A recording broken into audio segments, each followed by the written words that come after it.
You listen to yesterday's podcast, you will notice there was no intro and no outro. That's because this is Alva Wade Myers, and you are listening to Epilepsy Hell to Epilepsy Well. Why not do something about it? And that's what we're working on is trying to do something about providing quality and consistency. So, I am working on trying to do some posts throughout the week so you guys have content even when I'm struggling and get preoccupied and overwhelmed by the other things going on in life because it happens. That is life. Life happens and it doesn't stop for anyone. And the other side of that is life is only available in the present moment. So, yesterday, I read The Places That Scare You. It was chapter 4, and it was actually talking about meditation. And meditation is actually something that is very near and dear to me because I have been able to accomplish amazing things with it that I never thought was possible. And I had some people give me a little guidance along the way, but I really had to discover stuff for myself to figure out exactly what it could do. So, when I first started meditating, I had gotten out of the army in 1999. They asked me to get out. I'd been rear-ended by a tow truck. It had a back injury. They said if I didn't get out, they're gonna kick me out. So I got out when my time was up, and I came back to Los Angeles in 2000, and I actually started uh, community college and yoga, and I was also hanging out with a Tibetan Lama, Lama Lanang. And this is because of a friend of mine who ended up moving in with him and studying intensely with him for 6 months, and you know, definitely led me into a path of better understanding of things that were possible, things that we could do, and how to visualize things and make it happen. So it's very, very interesting. Again, the whole process of trying to learn how to meditate, understand everything has its layers. It's like an onion. You got to peel everything back. You don't just bite into that onion and expect it's going to be wonderful. So honestly, when you cut into onions, you start crying. Oh man, I'm telling you. So meditation is all about finding out who you are. It's about falling in love with yourself. It's about giving yourself a space to grow and forgive and to be so much more than whatever you think is holding you back. Um, seriously, I have switched to doing heart Chan meditation. It's got a Shaolin lineage. Um, It has its branch in the cities as far as it's been my whole mentality that you can't teach people from a mountaintop, that you actually have to be with people, around people to be able to influence them, to encourage them, to teach them. And that hiding away with all your secrets, yeah, it's great for you, but how does that help serve everyone else? So, things that are possible that you might not think are possible. There was this one time I was in the VA hospital in Los Angeles getting a procedure done. Basically, I had a giant kidney stone they had to do surgery for and busted up with a laser and stuff. So, in order to get that started off, they were throwing in a stent and they had to start this off by doing some liquid lidocaine in my penis, and they shoved up.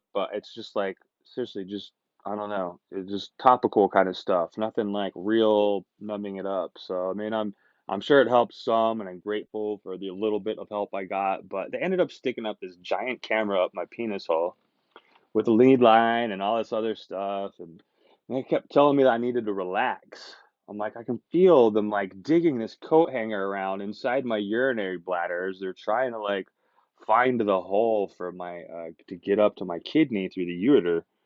Man, it was so uncomfortable, and I just kept getting poked in this spot where I was already sore and tender from my kidney stone and all the other stuff I was having there. So I told him, fine, I'm gonna relax. And so what I did is I took a deep breath and I started doing something I learned from Lama Lanam. And it's actually a throat chakra trick. And I just started doing a harmonic resonance and I put myself in a state of anesthesia and I went under. So when the doctors and nurses and whoever else was all around, because I swear there was like at least 6 or 8 people, finally somebody says, "All right, Mr. Myers, we're done." And I remember I jumped up off the table, ready to go. And that was the point where I came back. So that was one amazing feat that I had through the process of being able to meditate because I learned it was kind of possible. And then I just decided that I was going to do it, and I did it. So again, it's something, it's recreatable. I'm sure that, if you wanted to learn, I could help teach you something like that. It's awesome, right? So when I first started with my epilepsy, uh, I went to my neurologist and I told him, hey, look, I'm an acupuncturist and I'm finding myself having seizures every time I meditate. I end up in the other room walking circles or I'm like blacked out on the floor. And basically, he told me that I should get acupuncture and meditate more. And that's honestly what it took because being drug resistant, I have not found any success with the pills. They just make me worse. They don't make me happy. They don't make me feel good about my life. They don't actually heal brain damage. They don't repair what's going on oftentimes. I mean, if they work for you, that's often, but awesome. Many people are still left with side effects that they would rather not have to deal with. And they're just like, well, this is the best that the doctor can do. So this is all I know what to do. So that's why I am here discussing how you can naturally and safely take back control of your life, how to take back control of your hopes, your dreams, and your sanity. So, it's possible. And, oftentimes we just need to know what's possible and then a little guidance about how to do it. So, meditation is really easy, but it's really not. I mean, if you can breathe, you can meditate. I mean, it's that simple.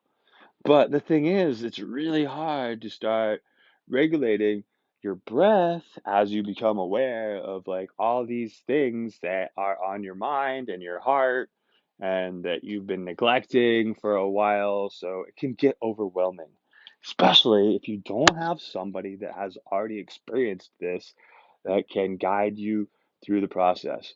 1 in 4 people that meditate suffer from anxiety and feel like meditation causes anxiety. And the truth is, meditation can make you aware of the fact that you are incredibly anxious and you have been ignoring it for too long. So, one of the best things you can do, which I like to recommend to everybody, and you can do this sitting, standing, swimming, running, riding your bike, whatever. It's really good for you. It's called belly breathing or diaphragmatic breathing. So, what you do so you can tell whether or not you're belly breathing is you put one hand on your chest and the other hand on your stomach. So, as you breathe in, you want to be breathing into your stomach coming out instead of your chest coming out. So, what this does is allows the diaphragm to stretch downward into the abdominal cavity and it allows you to use your lungs more effectively. This is actually how you are breathing as a baby, but as we start getting traumatized or conditioned through the processes of growing up and life and, social indoctrination and all that, we stop being able to relax and breathe right. And so then we're all caught up in our chest. And so that usually becomes shallow and panicky. And that leads to more anxiety, more stress, more depression, more just feeling like you are trapped and lost and can't connect with, the fact that you are no longer experiencing the problems and processes that your body is reminding you of. So, and it can be scary sometimes, Just realizing how upset our body is, how upset our brain is about not having been taught what to do, about how to properly manage stress, how to build healthy boundaries that lead to healthy relationships that don't destroy your essence, don't destroy your soul, and don't destroy your sanity. So, man, epilepsy gets to be a pretty lonely journey for some of us. Some of us do not have the best families.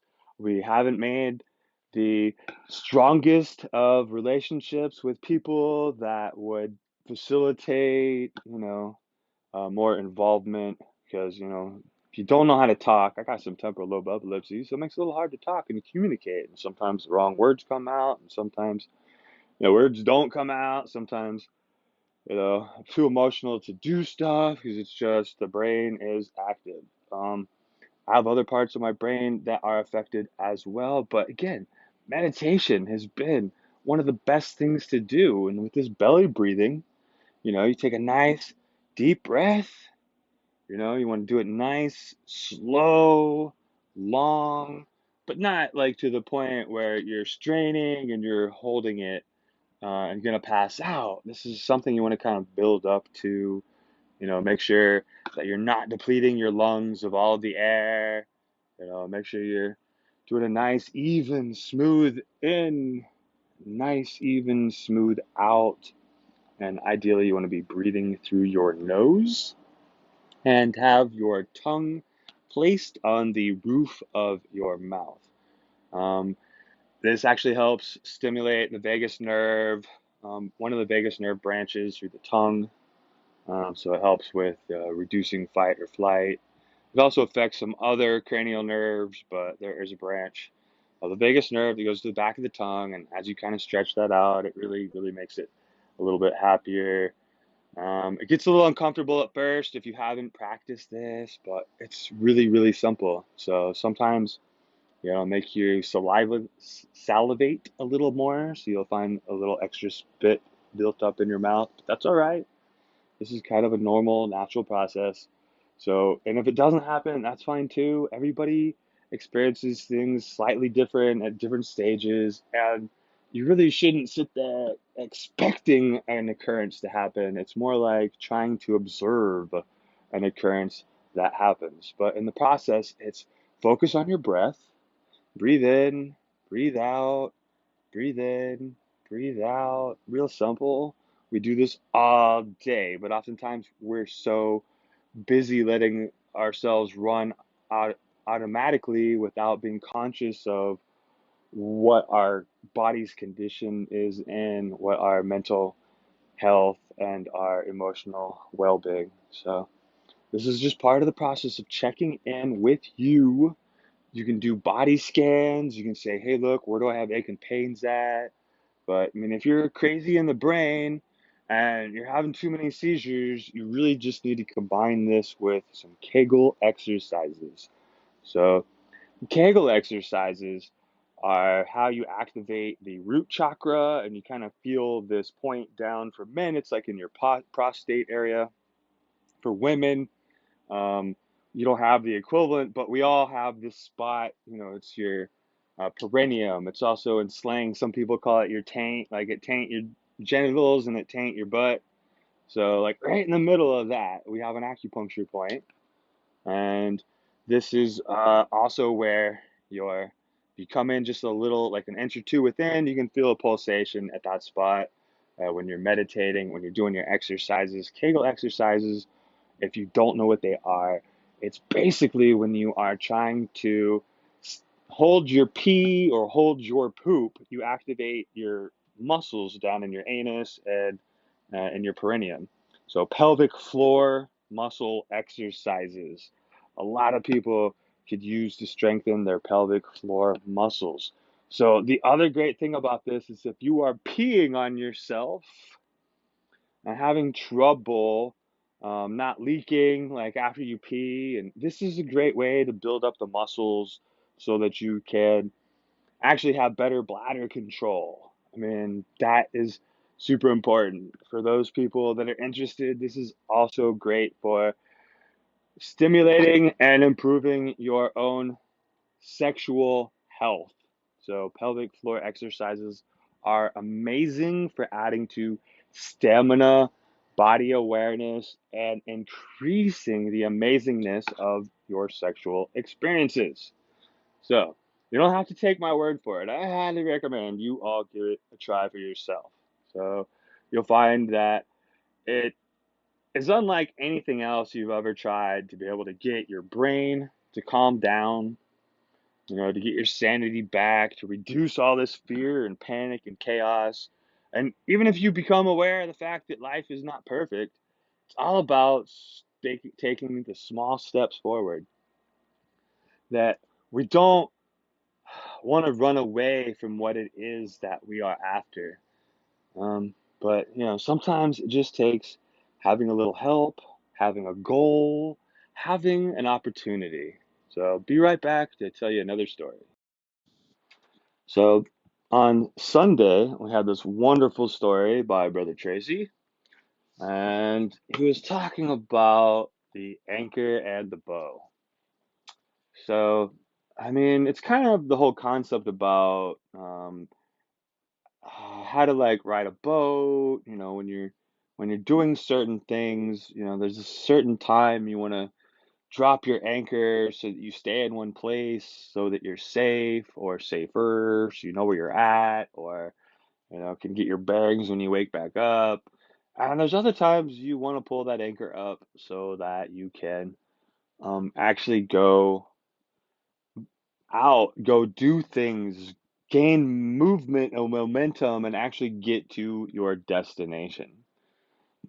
So, where this comes into play with the bow, if you've ever done archery or you know anything about archery, you have a bow, which kind of looks like a D, and it's got a hard edge, and you got a string on the end of it. And you're going to have an arrow, and you're going to notch it back into that bow, and you're going to try to hit a target in front of you.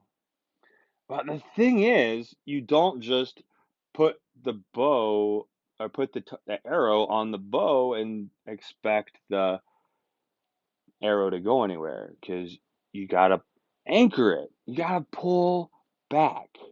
So oftentimes that's what healing can be like. It's the whole process of you're pulling back. You feel like you're going backwards, but you're really pulling back to anchor, a spot where you're finding a foundation, where you can know where you're at in the water. So you're not just floundering around. You're like, all right, I have a destination to go to, so that when you are ready to let go of that anchor, it launches that arrow really far and really fast.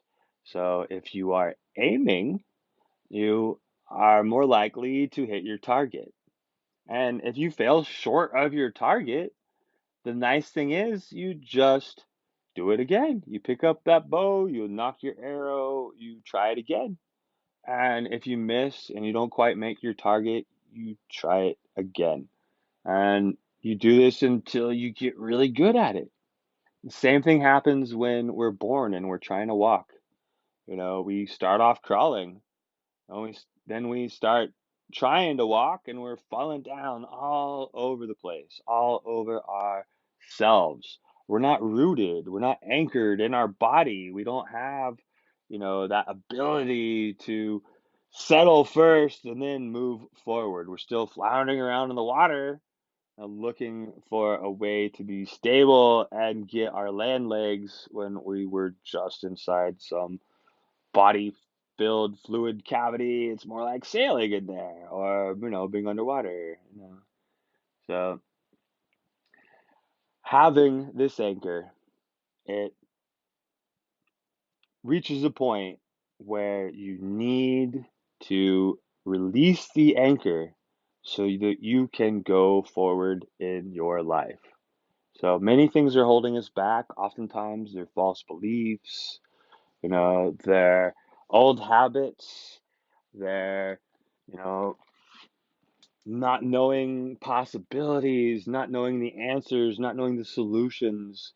Sometimes it's just being scared. The whole what can go wrong gets in the way for a lot of people. And that's where we have to turn around to what can go right. What do you want in your life? What are you willing to stop and anchor so that you can launch yourself forward into something amazing?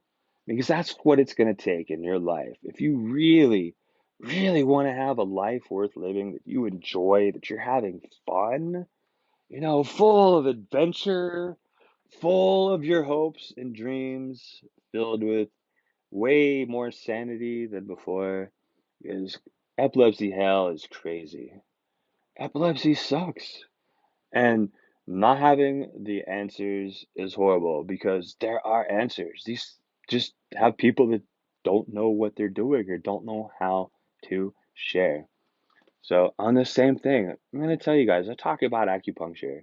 That has kind of been my anchor that I launch at everybody because you can get some amazing experiences, just like I did with acupuncture, that helps relax your nervous system, that helps repair your brain.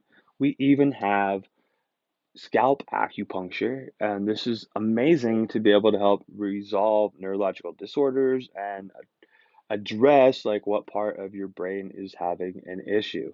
So, uh, there will be times that you'll find an acupuncturist that says, I don't feel comfortable treating you because you have epilepsy, and you should be grateful that they're admitting that they don't want to hurt you, that they don't understand what's going on, that it's outside their skill set. They're not a specialist, that they want to make sure that you go find somebody that does have that knowledge, that does have the wisdom, the skill set, the experience, the capabilities of helping you take your life to the next level, of helping reduce your anxiety, helping reduce your stress, helping reduce the amount of seizures you have, the amount of pain in your body. So when I was getting acupuncture, it was like every 3 days was my favorite time to go in because that kind of seemed to be the point that it kept me at my best. Some people only go once a week, and if that's all you can afford, all your insurance covers, I highly recommend trying to get an evaluation so that you can get more coverage added to your insurance. There's ways of talking to your insurance companies and stuff about that. I'm not very good about covering that part of the world anymore. I don't bill insurance. I don't have a license. So, and when it gets to that point, I'm going to be hiring other acupuncturists to be doing all that work and stuff anyways. So, I can only give you what I have available in my brain. I can give you what I research, I can give you what I've experienced, and the same thing. Like if it's outside my skill set, I'm not going to pretend. There's no way I'm going to pretend like I know what I'm talking about when I don't. I will tell you, hey, I've looked this up. This is what you can find and where you can find it. I'm a huge researcher. I'm huge into helping other people educate themselves and understand how to anchor, how to root, how to ground yourself in all the insanity and chaos in the world because you know what you've been through and what it has taken from you. And, honestly, it's time that you take back control of your life. It's time you take back control of your epilepsy. It's time you take back control of the future that you want to live and start enjoying it now. So I'm inviting you to go ahead and contact me or go to the website epilepsysecrets.com, join, get the little free one pager. I'm going to update it soon and give you guys a new one if you have already applied to that one. But get on the mailing list, add yourself to this list so I can invite you to be a part of the founding part of this challenge for the 7-day Take Back Your Control challenge. This is going to be happening real soon, probably within the next month. If I do it right, I'll be kicking this off June 21st. So I talked about that being a starting date, and I think that's the perfect time to get it going. So June 21st right now is going to be day one of Take Back your control. So we're going to teach you about accountability. I'm going to teach you how to use the Epsi app. I'm going to teach you how to plan your life in a way that you can do things, get things done, and that you're not completely having to give up everything you want to do just because epilepsy comes tapping on your shoulder and takes over. So I know epilepsy sucks. I know epilepsy really well. I know doctors that call you crazy. I know when your friends and family don't understand and they don't get it, and that really the only one that is there for you is you. So it's nice when you can have somebody around helping. I truly appreciate the help that I could get from Ina, but at the same time, I also appreciate how I've had to do a lot on my own to be able to strengthen myself and be a better version of myself. And it's the same thing. And ableism kills. So if you're letting everybody take away your ability to take care of yourself, to grow, and be the best version of yourself, if they're taking away your ability to get healthy, to understand like what it's going to be like. You can't depend on people. At some point, they're not going to be there, and it's not always their fault. People, they die, they change jobs, they move, they get married, whatever happens that causes people to fall out of your life. It's possible. It's horrible when it happens, but you got to be prepared for being able to be the best version of yourself and knowing what to do because only you know you and only you can be responsible for understanding what it is you need to do for yourself. You can explain it to people and the words will often fail. But when you know what it is that you need to do, when you find the answers, when you are empowered with tools and solutions, that makes it so much easier to find your epilepsy well. So I appreciate you for listening. I appreciate you taking the time to tune in. And I hope you enjoy next week as we continue on with things that scare you. And I will do my best to continue doing that Monday through Friday. We're going to pre record that as much as I can.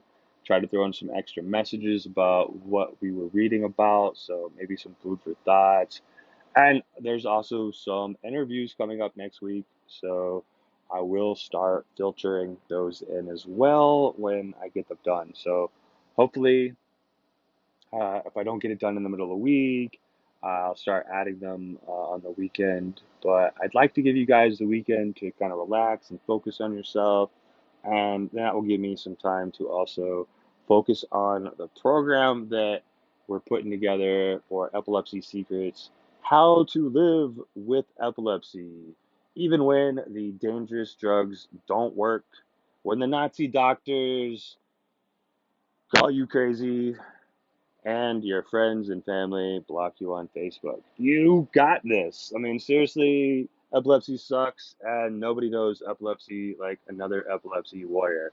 So if you're tired of fighting, if you're tired of just being a warrior, and you're ready to learn how to be a champion, if you want to kung fu your way out of epilepsy hell, if you want to be a master of your own universe, then this is the challenge for you. This is the right place. This is the right place to be because we're going to empower you with the tools that you need to be able to find your epilepsy well. So have yourself a wonderful morning, afternoon, evening, wherever you are, whatever time it is you are listening to this. Feel free to share this with somebody else who needs to hear it because people need to be empowered. They need to be brought along on the journey to understanding that they are so powerful. You are powerful. We are so much more powerful than what people tell us. They think that we're weak and fragile, little eggshells to be tiptoed around, but man, the day of Humpty Dumpty is over. All the king's horses and all the king's men can't put Humpty Dumpty together again. So, are you going to fix yourself? Are you going to pick yourself back up? Are you just going to be scrambled eggs on the floor? So, I hope that you want a lot more for your life because I truly believe you deserve a chance to have such an amazing life where you are enjoying your dreams, you are fulfilling your hopes and your desires, and you are no longer insane in the brain. And trying to pick yourself up off the floor every day. So take care of yourself like you matter because you do.